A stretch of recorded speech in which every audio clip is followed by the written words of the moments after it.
একটা চ্যানেল আছে আর বাংলা, রিপাবলিক বাংলা বলে, যে কটা অ্যাঙ্কার আছে সবাই মনে হয় গাঁজা খেয়ে ওর মধ্যে বসে। সুস্থ অবস্থায় বসে না, সুস্থ অবস্থায় বসে না, সব কটা গাঁজা খেয়ে তারপরে চান্স পায়, নতুবা চান্স পেত না। এই রিপাবলিক বাংলাকে আমার মনে হয় এ রাজ্যে ব্যান করার দরকার আছে, যে পশ্চিমবাংলায় অন্তত এই চ্যানেলটা চলবে না।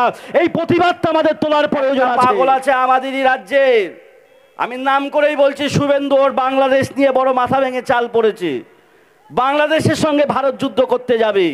একটা বাচ্চা ছেলেকে যদি আমাদের জিজ্ঞাসা করা হয়, ভাই ভারতবর্ষ কি বাংলাদেশের সঙ্গে যুদ্ধ করতে হবে, এর জন্য চিন্তা করতে হবে, এরা বাংলাদেশের সঙ্গে যুদ্ধ করার জন্য বর্তমান ভারতবর্ষের জমিনে মুসলমানদের ধৈর্যের পরীক্ষা নেওয়া হচ্ছে। ঠিক বলছি না ভুল বলছি?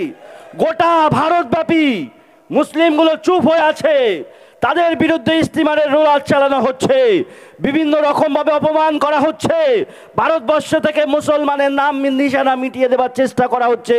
কিন্তু আমি বলতে চাই তাদের কাছে, ভারতবর্ষ একটা গণতান্ত্রিক দেশ, এ দেশটা গণতান্ত্রিক হিসাবে সর্বধর্ম সমন্বয়ে এ দেশটা সুন্দরভাবে গড়ে উঠেছে, সুন্দরভাবে সাজিয়ে উঠেছে।